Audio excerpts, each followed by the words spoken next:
In this video, we'll learn how to handle pixel images in Inkscape. Most of the time, you don't have to generate these images. These are all available in the internet. So if you select images and use keywords, you can grab lots of images using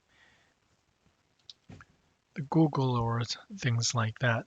So these are the things, but I use a screenshot for screenshot software. This is wonderful, but you usually allow us to get this rectangular shape or kind of rough shape that's around that image. And here we can bring those images and then we can kind of cut it out a lot more closely to the shape so that you can embed your image into a different background. This is not always necessary. Often you can just use a white background. You can put it in somewhere in your document, but sometimes you want to embed it like this in this fashion, and then you want to cut it out. And that's what we're about to do. That is called clipping, and it's similarly masking. The second thing we want to do here is this bitmap trace. Sometimes you wanted to just copy and paste as a pixel image, some old paper in certain part, and then, for example, and then it's going to have a white background. And we could use a software such as GIMP to remove the white background, and you can embed that into a different background like this. Then it's still slightly difficult, more difficult to change the color of the content and stuff like that. So if you have to embed it into a different background, this tracing bitmap is useful. So those are the two things. Just clipping off images you screenshotted from internet or somewhere else, and next thing is bitmap tracing of old PDF file or something like that so that you can embed it into your picture or can change the color and things like that. So let's begin. So I just did the screenshot of the earlier image. So this whole thing is a pixel image and this one needs to be cut out. So that technique is called clipping. And because this particular shape here, all the edges are straight line, they will be particularly easier using the polygon shape or this pen and Bezier curve. So first, to do that, I would usually magnify. First, you have to select it and magnify. Hit excuse me, hit 3, and you magnify into that, and you want to cut this one off.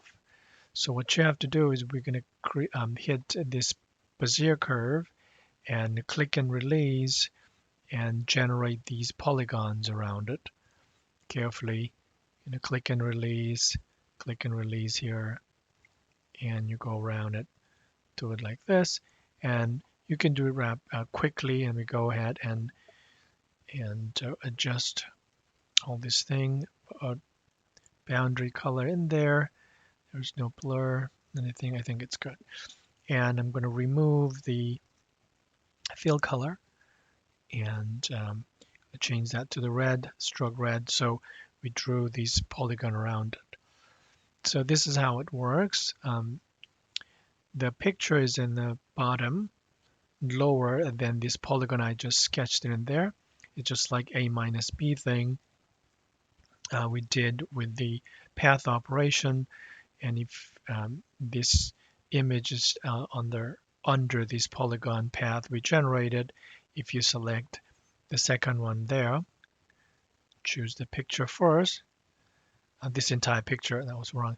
This whole thing is a picture, and then you select this path in there. And then if you right click, or you can go to object, you will find under the object, you can find the clip and set. And this right click is more convenient. Probably you will find this set clip somewhere, set clip there. And then it's going to clip off this picture into this polygon that I generated. So this is a zoomed in picture. By hitting the number 1 key, we go back and we have created this one in here. So I'm going to generate another rectangle in here with this fill-in color like that. And then if you bring it in inside there, bring it all the way to the top, you can see it's embedded into that. Sometimes this is desired, and this is how you do it. So let me go back to the demo picture. So here's the demo picture again, and this time we're gonna screenshot this part and try to create a little bit more round boundary than straight line boundary. Come back in here, and layer 4, and I pasted, forgot to unlock it, I pasted in there. So I'm going to zoom in by hitting 3. And this is a pixel image. As you can see, as you zoom in, you don't have that clear edges and sharpness. If we want to, cut this one out, I'm going to select this polygon shape and I'm going to start from here. It's already kind of edge, straight line edge, but my goal here is to show this round edge. So use this as straight line, click and release because it's easier to handle this pen tool.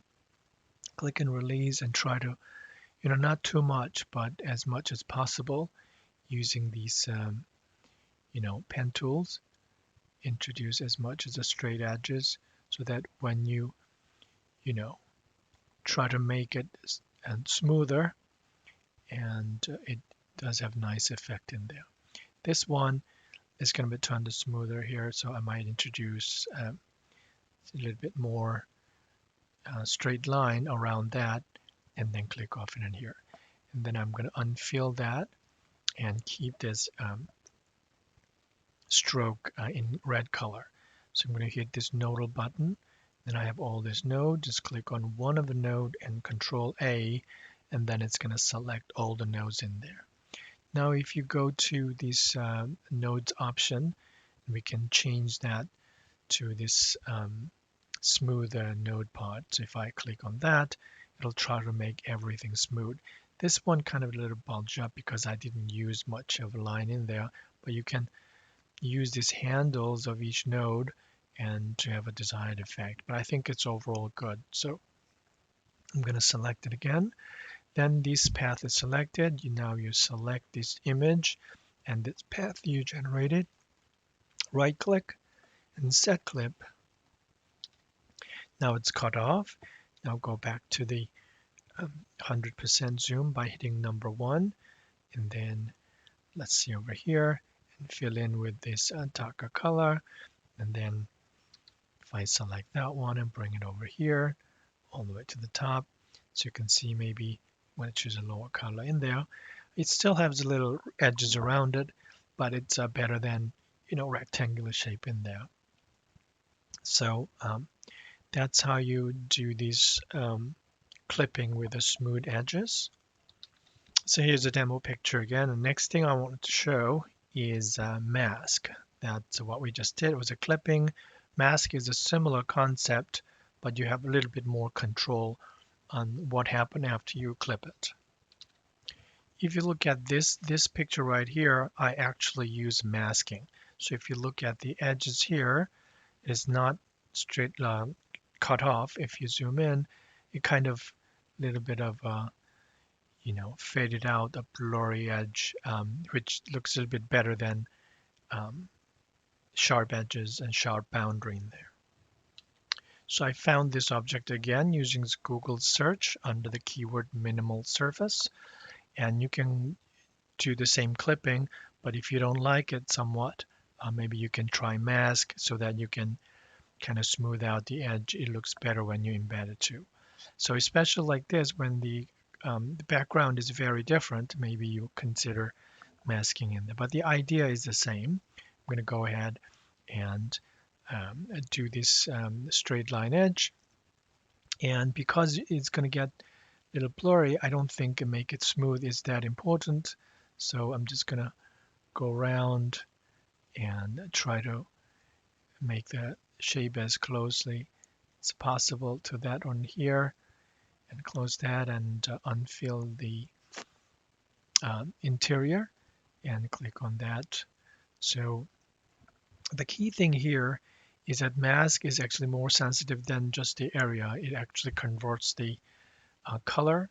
So if you want to show this part, you have to make this one is completely white. If you choose this color over there, and then it's gonna show this interior part with a bit lighter image. If it is darker like this, and it's not going to show anything. If it is a white color mask, it's going to show everything in the true color. So I'll keep it at that. But if you do a little bit of blurry in it toward the end, and it'll also use this blurred image to around this edge. So that's how it works. So choose this image and your path with this blurry edge. And if you right click and set mask, not clip, and then um, it also has a blurry image. Let me go ahead and fix it. I made a mistake of making a blur in this entire layer here. The whole layer was blurry. So you have to go to fill and stroke, and you choose that path again and make it blurry in there outside, and then it's going to keep this white color in here, and this entire boundary is a bit blurry in there. All right, and then you go to select image and your path and right click and set mask, and it's going to keep this interior region as bright as possible, and as the toward the end it has a little blurry image. Sometimes this is better than um, sharp edges in there. Right, that covered clipping and masking. Most of the thing is created like this, and I try to grab another background from Google search and try to embed it here. The last thing is called bitmap tracing, and this is a pixel image I got about 8 ball from the Google image, and then I turned this one into a path using this bitmap tracing. So that's an example. But what I'm actually going to do is this example over here. I just clipped off from some of my paper from the PDF file, and this is a screenshot from directly from PDF file, and it has a background. So if you move these over there, you can see it has a background in there. So coming back in there, lock it. And this one is an old paper, and sometimes you do that a lot, to cite some old paper, and you often just screenshot and copy and paste into your slide. And for some reason, if you have to regenerate so that you embed into the different background, you want to do this bitmap tracing. So let's begin with this one over here. But also I need to mention this one before. So if you go to extension, no, not extension, if you select an object, if you go to path, and there's a trace bitmap. So that's how you turn images into a pixel image. And then you will have this window. Let me make it a little bit bigger in here. And I think it's by default, it's set to brightness cutoff. And I use this 0.800 level. I think the default, whenever you open this, default level is 0.450. I think that's a little low for just tracing the most of the text part. 0.8 seems the better. And you don't, and then there's a different options, and speckles are little tiny speckles, and how to handle those things is this option.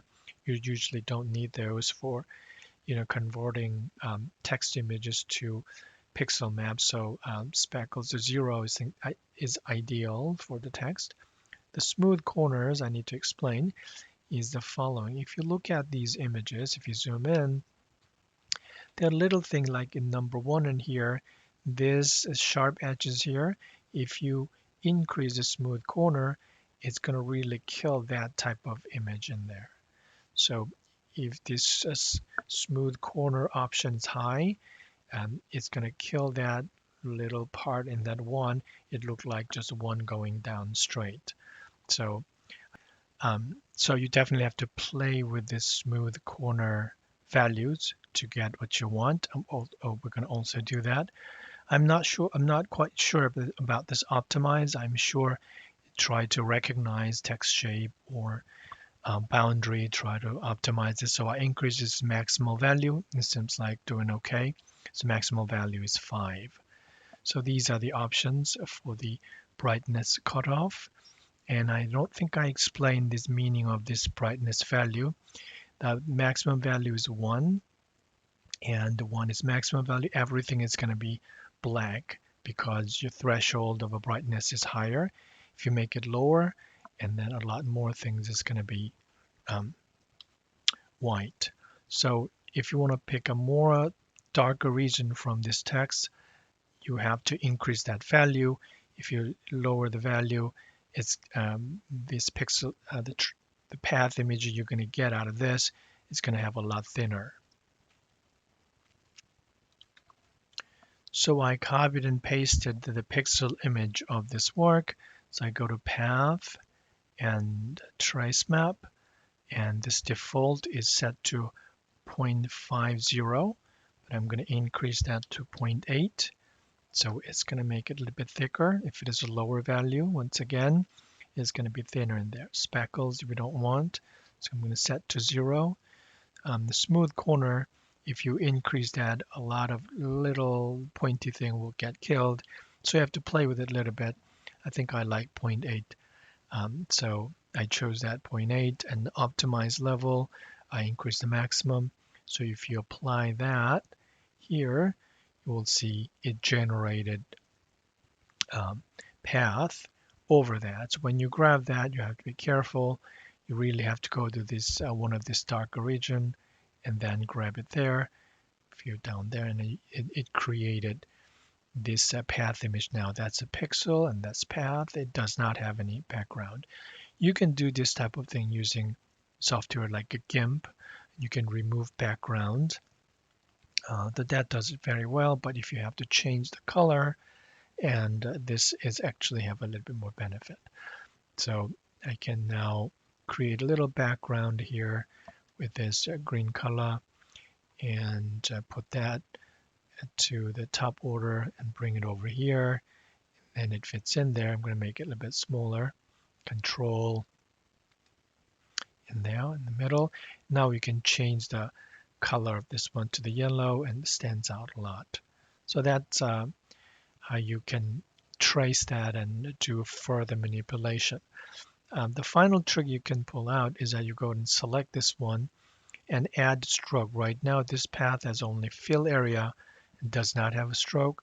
So if you add shift yellow in there, and it's going to add further the stroke thickness. This thickness of the stroke, it's 3.78 right now. You can see that in the fill and stroke box, and you can decrease that to like 0.5. It adds a little bit more stroke in there. So I'm going to remove the stroke, Shift X, and I'm going to add that stroke back in there like this, and I hope you see that little bit of difference. Right, just for fun, I'm going to zoom in and to see how this one actually looks like. This is how it looks like. If you go to smaller numbers, so you can see this is what it did.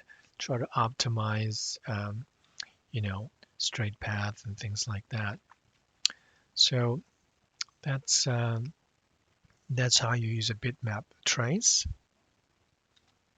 So I repeated the same procedure for this pixel image I got from an old paper, and this is the result I got. It is not exactly the same, but it's good enough to be embedded into a different background. So I use a little bit more darker background and it stands out okay, and it still has this old font image and flavor in that. It stands out and clearly legible. So that's how it works. So that concludes our video about clipping, masking, and bitmap tracing.